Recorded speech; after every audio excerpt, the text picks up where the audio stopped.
Alain, je vous trouve là devant le palais de justice de Lyon pour cette 15e ou 16e week-end des Gilets jaunes. Qu'est-ce qui vous amène, vous, à 74 ans, à manifester? Il faut se dire qu'il y a en France 7 millions de personnes qui touchent 840 € par mois. Macron a dit ceci: les Gilets jaunes, les retraités n'ont pas besoin tant d'argent, ils doivent faire des sacrifices. Or, le mois suivant, il enlève chaque mois 5 € à tous les retraités qui touchent sur l'APL. Cela est intolérable. Macron a menti aux Français, il faut carrément changer la société. Je suppose que c'est pas la première fois, vous, que vous êtes dans la rue à 74 ans. Vous avez déjà eu l'occasion de manifester? Je suis dans la rue depuis le 17 novembre.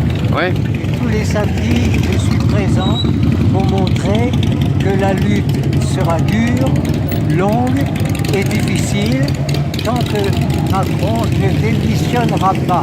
Mais avant le 17 novembre, est-ce que vous étiez déjà descendu manifester dans votre carrière de salarié? Absolument, absolument. Sous une bannière syndicale? Non, je suis neutre. D'accord, non, mais précédemment, quand vous étiez salarié, vous n'avez jamais manifesté avec les syndicats? Jamais, j'ai pas voulu, jamais. Et ici, j'ai demandé pour les Gilets jaunes qu'il n'y ait pas de syndicat. Il faut qu'on soit neutre. Qu'est-ce que ça garantit d'être neutre? Garantie d'être neutre, ça veut dire c'est les Gilets jaunes qui ont démarré ce mouvement et il doit aller jusqu'au bout sans les syndicats. Parce que les syndicats, très souvent, ils sont manipulés par le gouvernement et sont bien payés par le gouvernement. Mais dans les entreprises, quand même, c'est eux qui aident à négocier les salaires.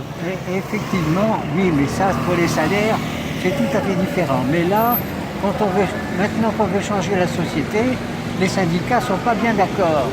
Et quand on leur demande, quand on leur dit « Est-ce que vous voulez la révolution ?», ils disent « Nous, on ne veut pas la révolution, on veut seulement sauver les entreprises. » Or, nous, on veut aller beaucoup plus loin. C'est-à-dire, c'est quoi beaucoup plus loin pour vous? Qu'est-ce qui va se passer une fois que le grand débat sera fini et que le président de la République aura rendu un petit peu ce qu'il pense de ce qui s'est passé? Oui, le grand débat, nous, on a notre débat à nous. On n'écoute pas le débat de Macron parce que c'est tout faux. Il va donner quelques progrès, seulement 2 ou 3, mais tout le reste, il veut rien changer. Il a dit « je ne changerai pas de cap ».